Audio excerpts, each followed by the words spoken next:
I hope when a case is detected, tried, and proved of a grave act of adulteration, then the punishment must be definite, heavy, and exemplary, because unless the punishment is exemplary, it will not act as an effective deterrent.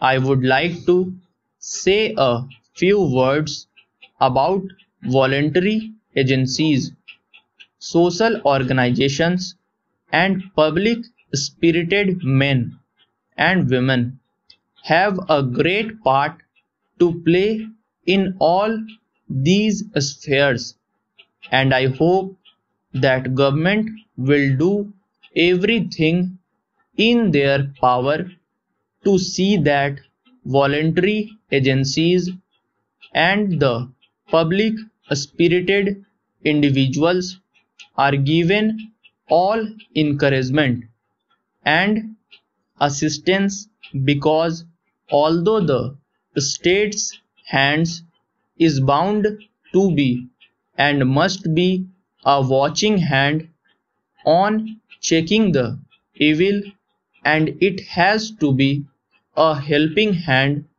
the responsibilities must be greater and stronger.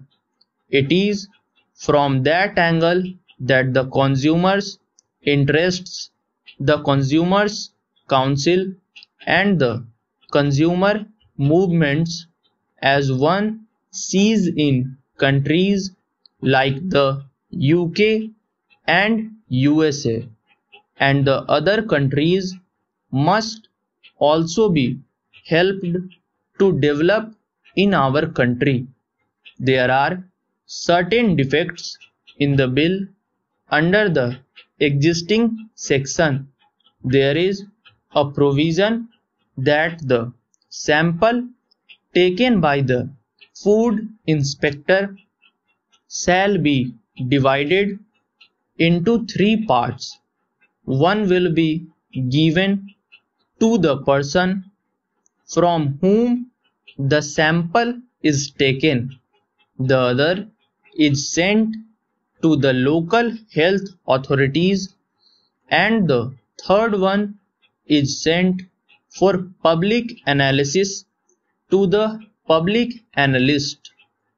The provision of giving a sample to the person concerned is a safeguard against manipulation and misuse by the food inspector and persons connected with this department. This salutary safeguard is sought to be taken away by amending the provisions of this Act. Therefore, it should be restored, because the government's intention is to prevent harassment of the honest traders. Secondly, adulterant has been defined in this bill as any material which is used for adulteration. That has not been defined in this bill at all.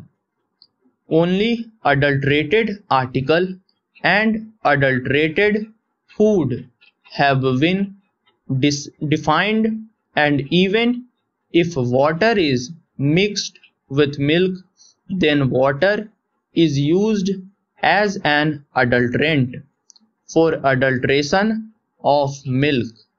Now, therefore, if water is stored, it will also fall within the definition of adulterant. If sugar is mixed in barfi in excessive quantity and the khoya is not mixed as prescribed, then sugar can also be said to have been used as an adulterant. Therefore, my submission is that there is no necessity of defining adulterants. afresh in this bill. In the old bill, it has been laid down that any material which is used for adulteration can be seized by the food inspector, Para. Subscribe the channel for regular shorthand and stenography videos.